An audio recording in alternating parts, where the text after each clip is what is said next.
Hello, Tenzing, it's Callum. How is it? How is the river up there? It's not looking good. Where are you? The river's rising pretty quickly. We will reach as quick as possible. Okay, we'll get up here as soon as possible because I think maybe 2 days and we won't be able to cross. Yeah, I know. So we have to hurry up.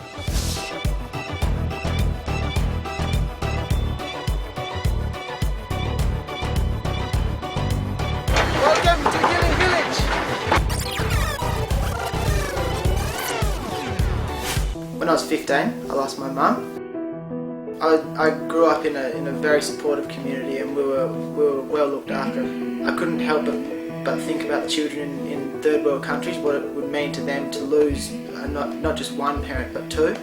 So I went over to Nepal and I spent 6 weeks there in an orphanage and just had a really strong connection with the kids there and felt really at home. And then realised that if we were going to actually make a long-term difference, we shouldn't be working in the cities and in orphanages. We need to be having a rural focus. Effectively stop the problem before it starts by bringing education and health to these rural communities.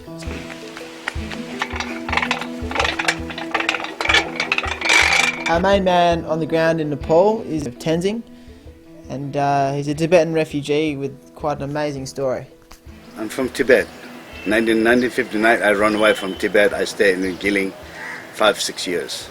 Tenzing arrived in the Nepalese village of Gilling when he was 9 years old, having lost a brother along the way.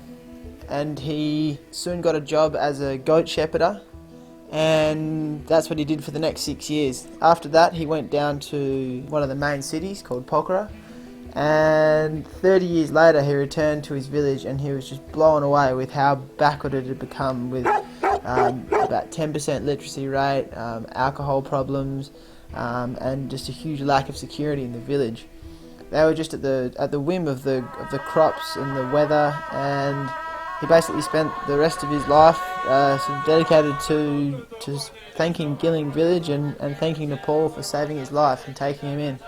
It's just fortunate that both of our goals are so closely entwined, and we're just a very unlikely but very solid partnership, me and Tenzing. So yeah. And from these roots grew what we now call Upside. I'm going to take 30 seconds to explain to you exactly how the Upside model differs from traditional aid organisations. Every precious dollar that's donated to Upside is then further invested in a Nepalese community agriculture project in a remote village in Nepal. The money this generates is used to fund health and education in these remote villages for the long term. Some of the money that's generated then comes back to Upside and is reinvested in the next project in the next village. The more projects we fund, the more income we generate. The more income we generate, the more projects we can fund. And therefore, over the next 8 to 10 years, we hope to become completely self-sufficient and, unlike most aid organisations, free from international fundraising. Let's go and have a look at our model in action. So this is where we plan to plant an apple orchard for the benefit of the children of Gilling.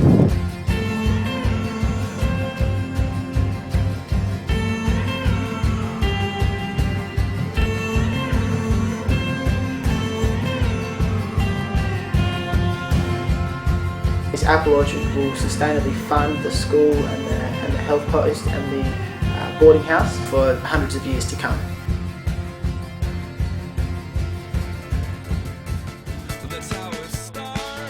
To get to the village of Gilling, fly over to Kathmandu. We spend a day driving on a motorbike or in a bus.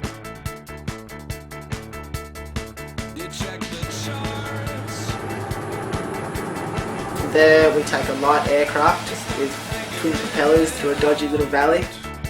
Once we're in Jomsom, that's the end of the electricity. That's the last we see of cars, newspapers, the internet.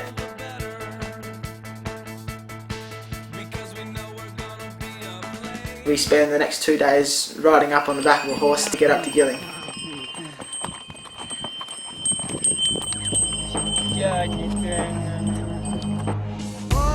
One of the goals for our last trip up to Nepal was to get the materials for the Action Apple's irrigation system. So we'd sourced all the pipes without too much fuss. We're on our way to Gilling with all the parts for the irrigation. And if we don't get beheaded by power lines along the way, we'll be there in about 5 hours.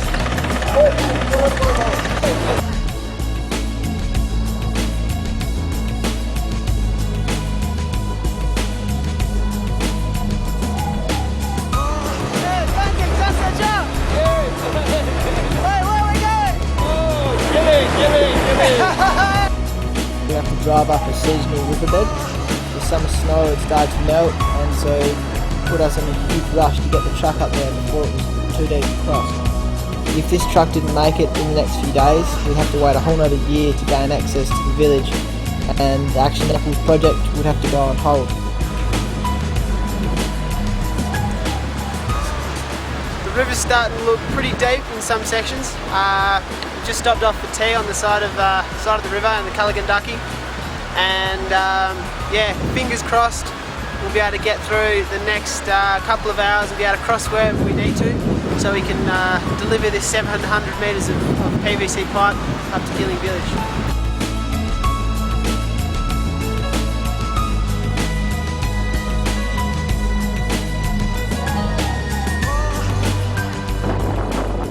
Yeah, it's good, comfy up here. Yeah, I feel like a milkshake.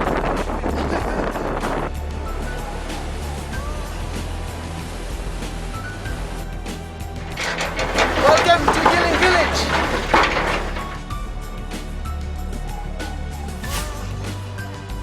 We managed to make it through the high rivers. Got a bit hairy at some points, but now we're here down at the spring. It's going to be the water source for the apple orchard. We've just unloaded all these PVC piping, which will run about 1,000 metres down the valley to grow our nice juicy apples.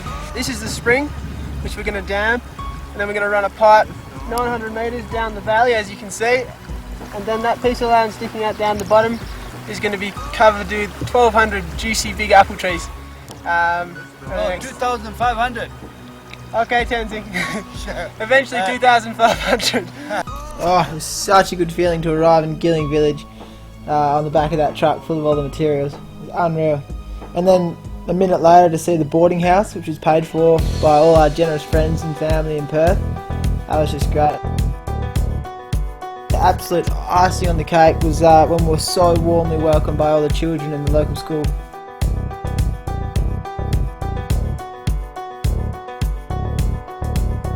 I really do wish that everyone who's supporting us could feel that same feeling as well. Well, I'm pretty excited about the future for Upside, because the Perth community's just basically been able to see what we've achieved through our first project, just through our website and through our footage that we've brought back, and everyone's become really excited about it, and the different approach that we're taking. And so yeah, I mean, through our annual fundraiser parties and our fun run, we've had amazing support, and yeah, based on everyone's enthusiasm for our idea, it's going to start to snowball, and yeah, exciting times ahead for Upside. The life I have isn't what I'd see.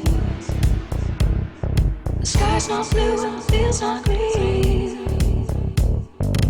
I'm gonna ask you to look away. My broken life will never stay. Try too hard and I always lag. Days are gray.